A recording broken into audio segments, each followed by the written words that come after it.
Honorable Sékou Yaya, bonjour. Bonjour. L'actualité reste dominée par les reports multiples de l'opposition dite républicaine pour attendre, dit-on, l'arrivée du chef de l'État. Au niveau de l'UFS, justement, comment est-ce que vous accueillez ces reports et en attente justement de l'arrivée du chef de l'État?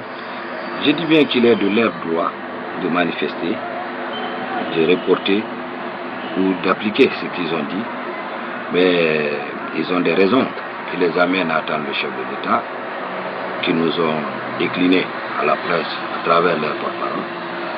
Mais je crois qu'ils peuvent faire leur marche. Mais le problème fondamental, on sera toujours obligé de revenir autour de la table pour discuter.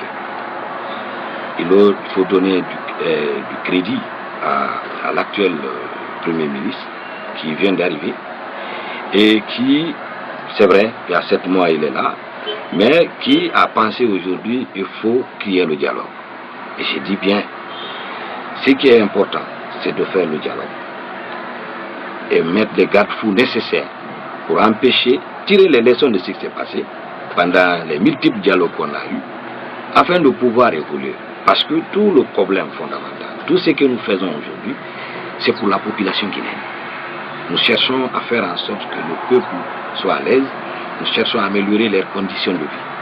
Mais ils ne peuvent pas avoir cela dans les tumultes, dans la bagarre, quand il n'y a pas de paix.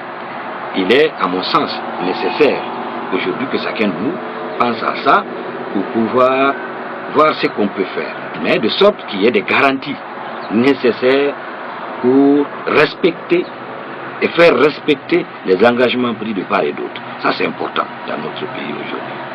Alors justement, au niveau de l'UFS, est-ce que vous aussi, vous avez l'impression justement qu'il y a des engagements qui sont pris ça et là par le pouvoir, le gouvernement, mais qui ne sont jamais respectés? En fait, jusque-là, c'est vrai que nous sommes partie prenante au dialogue de 2013 et le dialogue qu'on a eu pour arriver aux élections présidentielles, les accords qu'on a eu pour arriver aux élections présidentielles.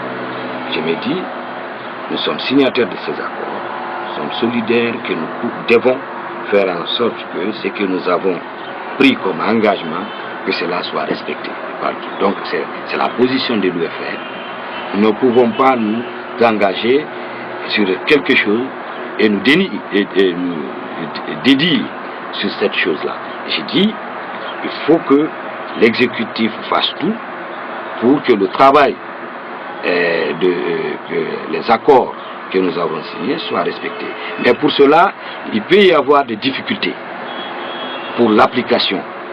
Et c'est là où le dialogue est important, pour trouver les moyens, les voies et moyens pour affranchir ces difficultés rencontrées, bien que engagement pris sur ces questions-là. Donc, je dis, c'est là où je demande à l'opposition dite républicaine d'accepter quand même de venir autour de la table et voir peut-être que l'exécutif a eu des difficultés dans l'application de ces engagements pour qu'on trouve solution afin d'évoluer. Parce que sérieusement, aujourd'hui, notre pays a des problèmes. Notre pays est laminé. Nous avons un problème économique sérieux. Donc nous devons faire en sorte que les Guinéens soient ensemble pour évoluer. Un problème social qui ne dit pas son nom. J'ai dit que nous n'avons pas besoin de tension, d'exacerber cette situation pour empêcher que demain qu'il y ait la calme, qu'il y ait la paix, qu'il y ait le développement dans notre pays. Parce que de toutes les façons, même si eux ils venaient au pouvoir dans cette situation, ils ne pourront pas gérer parce qu'il y aura des problèmes. Donc essayons de trouver un consensus et acceptons d'appliquer les consensus de part et d'autre et faisons en sorte que notre pays sorte de là. C'est important. Les élections sont importantes. La communale, il faut les faire. Mais il faut voir comment les faire. Les communautaires, c'est important. Les districts, c'est important. Mais est-ce que c'est facile de le faire? Comment on peut arriver pour ne pas être en porte-à-faux avec la loi? Comment nous pouvons arriver à les faire sans problème? Essayons de trouver cette solution afin d'évoluer. Nous ne pouvons pas passer tout notre temps à parler des élections. Ce n'est pas normal. dans notre pays. Alors justement, vous parlez du dialogue pour pouvoir en tout cas régler le problème. Et justement, il y a que l'opposition dite républicaine n'entend pas voir vous, l'UFR, autour de la table. En tout cas, si vous devrez figurer dans ce dialogue, elle veut seulement vous voir du côté de la mouvance, mais pas en tout cas du côté de l'opposition. De toute façon, laissez ces petits... En tout cas, ce sont les propos du porte-parole de l'opposition, Abba Kassila. Vous savez, il y a des petits politiciens et qui pensent petit. Nous parlons nation. Mais quand c'est leurs humeurs, c'est le cœur qui parle, c'est pas la raison. Je ne peux pas les suivre dans ce truc. Je dis bien qu'ils doivent venir à mon école pour que je les enseigne la politique, parce qu'ils viennent de rentrer dedans. Vous faites allusion à Abba Kassila. Oui, mais c'est trop petit. En fait, c'est pas parce que, en fait, c'est une idée qu'il transmet d'un ensemble de personnes qui pensent que le pays évolue comme ça là. Sidya Touré a été premier ministre de ce pays. Il a été opposant avant eux, avec les Bamamadou et les Siradjou, les Jean-Marie Doré. Aujourd'hui, vous voulez le sortir du dialogue politique. Ne serait-ce que pour ses idées. Ne serait-ce que parce que vous l'avez courtisé. Vous avez été avec lui. Vous savez de quoi il est capable.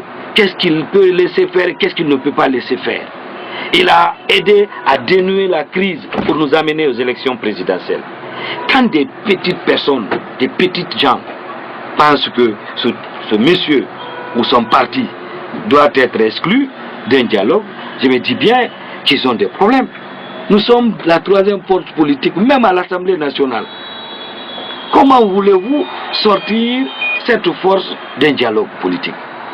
C'est même irréfléchi. Mais vous savez, le Guinéen, certains Guinéens comme eux, ils le pensent, sont trop médiocres en réflexion par rapport à ce qui attend notre pays.